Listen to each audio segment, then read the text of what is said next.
Palestine ഐക്യദാർഢ്യം പ്രഖ്യാപിച്ച് മൈം അവതരിപ്പിച്ചതിന്റെ പേരിൽ സ്കൂൾ കലോത്സവം നിർത്തിവെച്ചു. Kasaragod Kumbla government higher secondary സ്കൂളാണ് സംഭവം. മൈം അവസാനിക്കുന്നതിന് തൊട്ടു മുൻപ് അധ്യാപകൻ കർട്ടൻ താഴ്ത്തി. ദൃശ്യങ്ങളൊന്നും. സുഹൃത്തുക്കളെ, നിങ്ങളൊക്കെ വീഡിയോ കണ്ടിട്ടുണ്ടാവുമല്ലോ.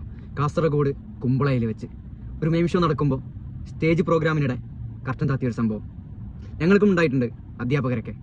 എന്നാൽ ഇത്രയ്ക്കും മനുഷ്യത്വമില്ലാത്ത അധ്യാപകരൊന്നും എൻ്റെ ജീവിതത്തിൽ കണ്ടിട്ടില്ല.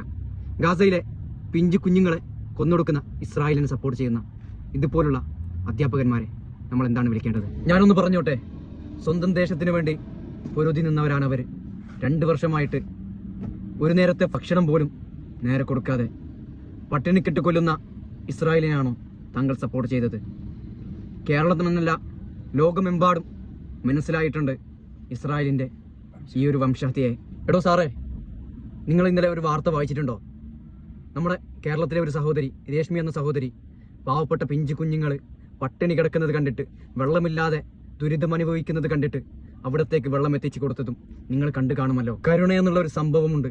അതില്ലെങ്കിൽ, ആ കരുണ അറ്റുപോയിട്ടുണ്ടെങ്കിൽ നമ്മളെ മനുഷ്യനെന്ന് വിളിക്കില്ല. നിങ്ങളൊന്ന് ഓർക്കുക, നിങ്ങളെ കുറേ മാസമായിട്ട് പട്ടിണിക്കിട്ട് അതിനുശേഷം ആരെങ്കിലും ഒരു തുള്ളി വെള്ളം തന്നു കഴിഞ്ഞാൽ നിങ്ങൾ അതിനെ തടയുമോ? ഇല്ലല്ലോ. അത് തന്നെയാണ് ഇവിടെയും സംഭവിക്കുന്നത്.